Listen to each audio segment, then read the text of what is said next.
seek to underscore the critical enablers of the private sector-led economy that the country needs. The summit will deepen and deploy and discuss deployment of human capital to achieve greater productivity. The summit will also further seek to discuss policy frameworks that will be required to guarantee a globally competitive economy that is inclusive. Strategy on how to mobilize and attract investments, needed investments, will also be discussed. We will also be discussing and mapping out possible scenarios on the path to the future that we envisage. The summit will discuss and highlight the role of state governments in the competitiveness and the growth agenda. Distinguished gentlemen of the press, this summit will also have an on-site simulation of life in an internally displaced person's camp, this simulation will recreate the living conditions in the IDP camps. This will enable summit participants to have a direct view of the experiences that these internally displaced persons go through in their camps. At the national level, government has taken steps towards making country investments friendly and competitive. Part of this was the establishment of the Presidential Enabling Council on Doing Business, PEDEC, to address constraints to business and to businesses. A number of executive orders were issued focusing on the ease of doing business and increasing local content. These executive orders have seen taking effect. The implementation of these policies has enabled Nigeria to move 24 places from 169 to 146. This is under the World Bank Ease of Doing Business ranking. While this is good, the aspiration of government is to move to a top 100 on this World Bank Ease of Doing Business ranking. We have also established a Competitiveness Advisory Council on Special Economic Zones in the 6 geopolitical zones of our country. This is supposed to serve as a vehicle for partnering with the private sector. This initiative is in line with modern trend of providing infrastructure to business clusters to improve and boost economic activities in such zones. Such examples can be found in China and other fast-growing economies. We believe that these initiatives will improve trade balances, it will improve investment and create more jobs. Ladies and gentlemen, government is working towards launching a broad range of sector-specific activities to attract investments and to drive growth through improving the regulatory efficiency. In this respect, the Solid Minerals Development Fund has been set up and is being refocused to de-risk the value chain in the mining sector and diversify national income streams. To expand transportation and other infrastructure that will make the country competitive for investment, government is willing to work with the private sector in commercially viable projects. As you are aware, the greatest challenge facing government today is inadequate revenue to execute the numerous projects and other initiatives that we aspire to implement. New sources of revenue are being identified, and some have already been identified, while existing sources are being enhanced. Coordination and cohesion among revenue-generating agencies is also being improved. Ladies and gentlemen, we expect that this year's summit will present a unique opportunity for discussions amongst leaders and citizens to set an agenda for Nigerians to deepen discussions on issues and challenges that face our country. The summit will also assist in providing solutions on how to maximize the large workforce that we have, how to reap demographic dividends and achieve a competitive economy that is inclusive, leading to improved standards of living and economic prosperity for our citizens. to address you on this very important occasion of a World Press Conference for the 25th Nigerian Economic Summit. Let me start by commending the gentlemen of the press for their roles in publicizing and ensuring the successful hosting of the 24th Nigerian Economic Summit. The purpose of this gathering today is essentially to brief you on your preparation for this year's summit. We're looking forward to an even greater support from you as we host the NES 25. This year's summit is unique because it marks a historic milestone. It is the 25th summit and indeed an anniversary event. It is a celebration of the continuous engagement between the public and the private sectors, which has been sustained over the last 25 years. As you all know, the Nigerian Economic Summit is organized annually by the Nigerian Economic Summit Group in partnership with the federal government of Nigeria, represented by the Ministry of Finance, Budget and National Planning. The summit has become a veritable platform for dialogue between leaders of the public sector and leaders of the private sector, and indeed with the public. The forum provides opportunity for interaction, sharing thoughts and building consensus on issues relating to the Nigerian economy. It also brings together development partners, the civil society and representatives of the academia, as well as provides participants with a unique opportunity to interact on issues of national development whilst building a common strategy and policy framework for addressing them. The summit has over the years helped to shape many of the reform policies underpinning the evolution of our economic growth and development. And I'm glad the chairman in his address has mentioned a few of those achievements. Distinguished gentlemen of the press, you will recall that the 25th summit focused on poverty to prosperity, making governance and institutions work. It addressed issues of good governance as a pathway to sustainable human and economic development.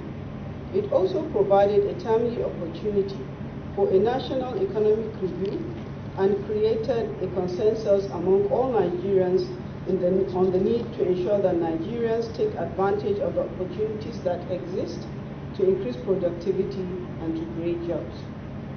Distinguished ladies and gentlemen, this year's summit is scheduled to hold on the 7th to 8th of October 2019 at the Transcorp Hilton Hotel in Abuja. Our preparation for the 25th Economic Summit has reached an advanced stage. The theme of the summit is Nigeria 2050, Shifting Gears. Shifting Gears emphasizes the imperatives for the economy to move from a more robust competitive private sector while addressing the implications of the projected population of the country hitting 400 million by the year 2050, with 65% of this population being under the age of 35. This figure, we know, will put an unimaginable pressure on our educational institutions, on physical structures, on resources, as well as on manpower. In this regard, it is only a competitive private sector-led economy that will drive the process of growth and ensure economic prosperity for all Nigerians. As with the past summits, the 2019 edition will be anchored on plenaries, breakout sessions, as well as roundtable discussions. Key outcomes of past summits and their impact on the Nigerian economy will also be reviewed during this summit. In addition, we shall feature startup pitching events, which was introduced as a means of connecting startups registered in Nigeria and are doing business in Nigeria for no more than 3 to 5 years and seeking to raise needed funds. Selection will be based on innovativeness, market size, as well as diversity. It is hoped that this will provide a veritable platform for creating and expanding business opportunities in Nigeria. The application portal was opened on the 1st of August 2019 for the NES 25. At this juncture, let me say that to ensure a competitive economy, we must have a stable macroeconomic conditions and also a good business climate that will keep transaction costs low, thereby encouraging savings, investments, as well as job creation. Nigeria's economic prosperity also depends on the productivity of our human and natural resources. To achieve this, we need a modern and well-regulated financial sector that turns savings into productive investment. We also need to have the ability to advance in research, development, and technology.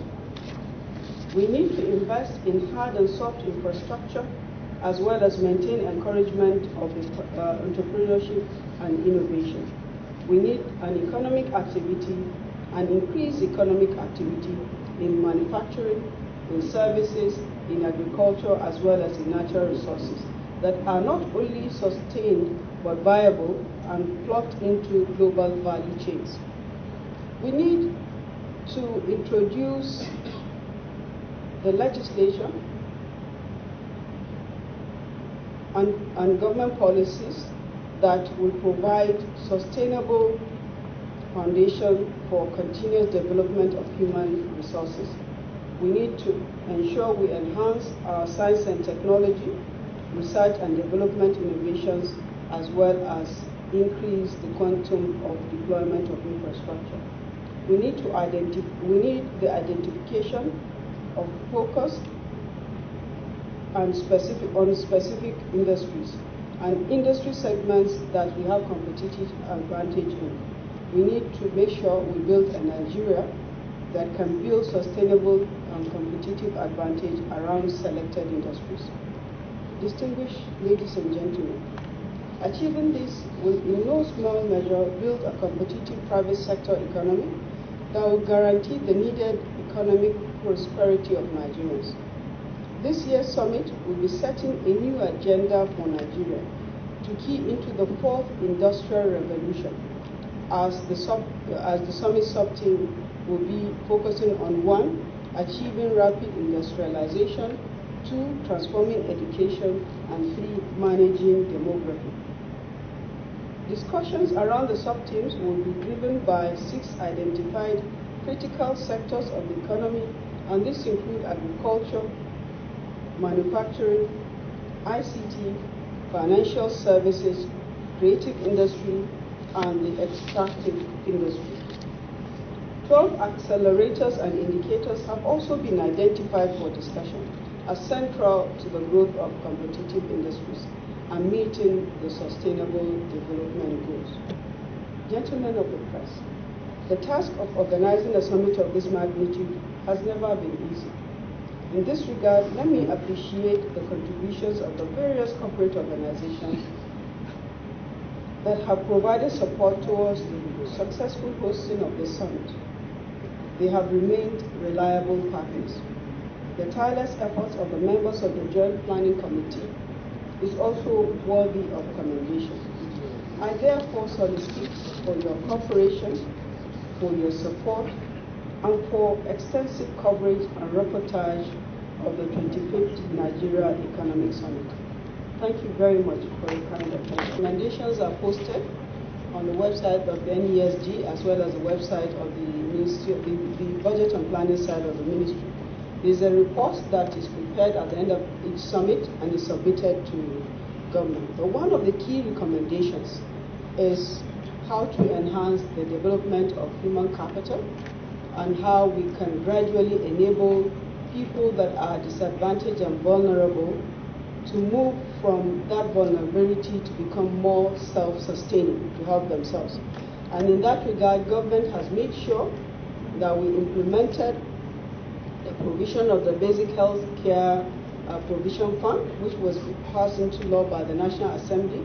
This fund has been set up fully, it's working, and it's being funded.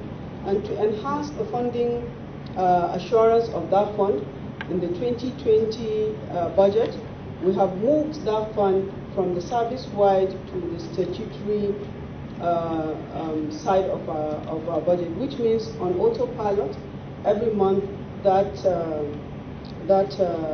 fund will receive money to ensure that the basic health care provision commitment is met. There is also a commitment that was made to enhance the quality of education in the educational sector. To that effect, the Minister of Agriculture has made a report, and government has agreed to declare an emergency in the education sector, and they are designing a program that will be approved by government on how to tackle the decline in our education. So I want to advise you to please visit with the two websites to see the full recommendations. Let me also address the question that was asked by the Guardian. A vision document is a document that helps you plan where you want to be from now to the next couple of years. So the Vision 2020 for us in the Planning and Budget Ministry is expiring by the year 2020, and also so is the ERGP. So immediately after the summit, we will be taking inputs from the summit and starting another long-term development plan. It might be a 30-year plan, moving from 2021 to 2050, or a 20-year plan moving from 2021 to 2040.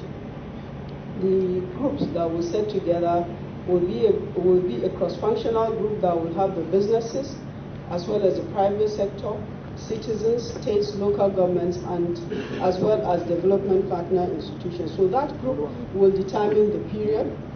What you were saying is that what has been achieved, and what are we doing to make sure that our targets are attained. Let me just take a few examples from the ERGP. The ERGP was a subset of the Vision 2020. This new long-term plan that we'll do is a vision document, but it will now be broken into 5-year circles of detailed development plan. The ERGP had 5 execution priorities. One of them is achieving agriculture and food security. The ERGP specifically defined that we will achieve self-sufficiency in rice production by the year 2018. And I'm proud to say that this has been achieved. We have been able to achieve increased production in rice. Not only production, but also the milling capacity of rice in the country has increased significantly to the extent that we don't need to import rice into this country.